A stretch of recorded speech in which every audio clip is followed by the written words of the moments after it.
உலக இரட்சகருமாகிய இயேசு கிறிஸ்துவின் இனிய நாமத்தில் யாவருக்கும் என் அன்பின் வாழ்த்துக்கள். அவரது நற்கிரியைகள். நசரேயனாகிய இயேசுவை தேவன் பரிசுத்த ஆவியினாலும் வல்லமையினாலும் அபிஷேகம் பண்ணினார். தேவன் அவருடனே கூட இருந்தபடினாலே அவர் நன்மை செய்கிறவராயும் பிசாசின் வல்லமையில் அகப்பட்ட யாவரையும் குணமாக்குகிறவராயும் சுற்றி திரிந்தார். அப்போஸ்தலர் 10:38. யோவான் 9 சீஷர்கள் இயேசுவோடு நடந்து கொண்டிருந்த போது பிறவி குருடனாக இருந்த ஒரு மனிதனை கண்டார்கள். அவர்கள், இவன் குருடனாய் பிறந்தது யார் செய்த பாவம்? இவன் செய்த பாவமோ இவனை பெற்றவர்கள் செய்த பாவமோ என்று கேட்டார்கள். அவர்களை பொறுத்தவரையில் தேவன் தமது நீதியின் அமைப்பின்படி அந்த பார்வையற்ற மனிதனையோ அல்லது அவனது பெற்றோரையோ அவர்களின் பாவத்துக்காக தண்டிக்கிறார் என்று கருதினார்கள். என்ன ஒரு மனநிலை! எஜமானரின் பதிலை வாசியுங்கள். இயேசு பிரதித்திரமாக, அது இவன் செய்த பாவமும் அல்ல, இவனை பெற்றவர்கள் செய்த பாவம் அல்ல, தேவனுடைய கிரியைகள் இவனிடத்தில் வெளிப்படும் பொருட்டு இப்படி பிறந்தான். பகற்காலம் இருக்கும் மட்டும் நான் என்னை அனுப்பினவருடைய கிரியைகளை செய்ய வேண்டும், ஒருவனும் கிரியை செய்யக்கூடாத ராக்காலம் வருகிறது என்றார். யோவான் 9:3-4. பலர் இதை படித்து பார்த்துவிட்டு மனிதனின் குருட்டுத்தன்மை தேவனுடைய கிரியைகளில் ஒன்று என்று நினைக்கிறார்கள். இது பிழையானது.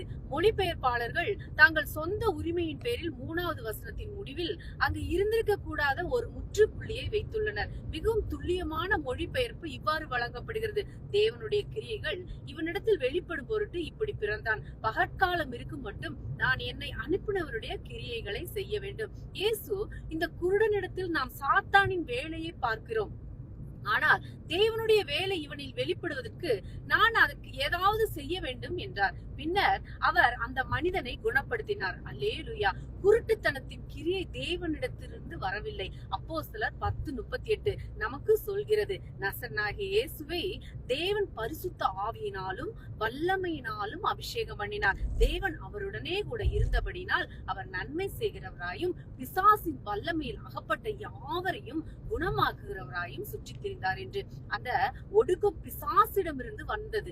ஆனால் பிதாவானவர் ஊனமுற்ற கைகால்களை குணப்படுத்தவும், பார்வையற்றவர்களுக்கு பார்வை அளிக்கவும், இருதயம் நொறுங்குண்டவர்களுக்கு காயம் கட்டவும், பிசாசினால் ஒடுக்கப்படுகிறவர்களை விடுவிக்கவும் மற்றும் மரித்தவர்களை உயிரோடு கூட எழுப்பவும் பரிசுத்த ஆவியானவரால் அபிஷேகம் செய்யப்பட்ட இயேசுவை அனுப்பினார். இவை தேவனுடைய கிரியைகள். அல்லேலூயா! அன்புள்ள பிதாவே, உம்முடைய ஒப்பிட முடியாத நன்மை, தயவு, அன்பு மற்றும் நீதி இன்று உலகத்தில் வெளிப்படுவதற்காக நன்றி. நீர் உம்முடைய பிள்ளைகளிலும் அவர்களின் மூலமாகவும் உம்முடைய சித்தத்தை பூமியிலும் ஜனங்களின் வாழ்க்கையிலும் பூரணப்படுத்தும் போது ஜனங்களின் வாழ்வில் சாத்தானின் பிடி அழிந்துவிடும் என்று நான் அறிவிக்கிறேன். ஏனென்றால் மெய்யாகவே பூமி உமது நன்மையால் நிறைந்துள்ளது. இயேசுவின் நாமத்தில் ஆமென். நீங்கள் ஆசீர்வதிக்கப்பட்டவர்கள். இதை குறித்து தியானிக்க மத்தேயு 10:8, எபிரேயர் 10:7, எபேசியர் 2:10, யோவான் 11:4-5. தேவன் தாமே உங்கள் யாவரையும் ஆசீர்வதிப்பாராக. ஆமென். அல்லேலூயா. Praise God.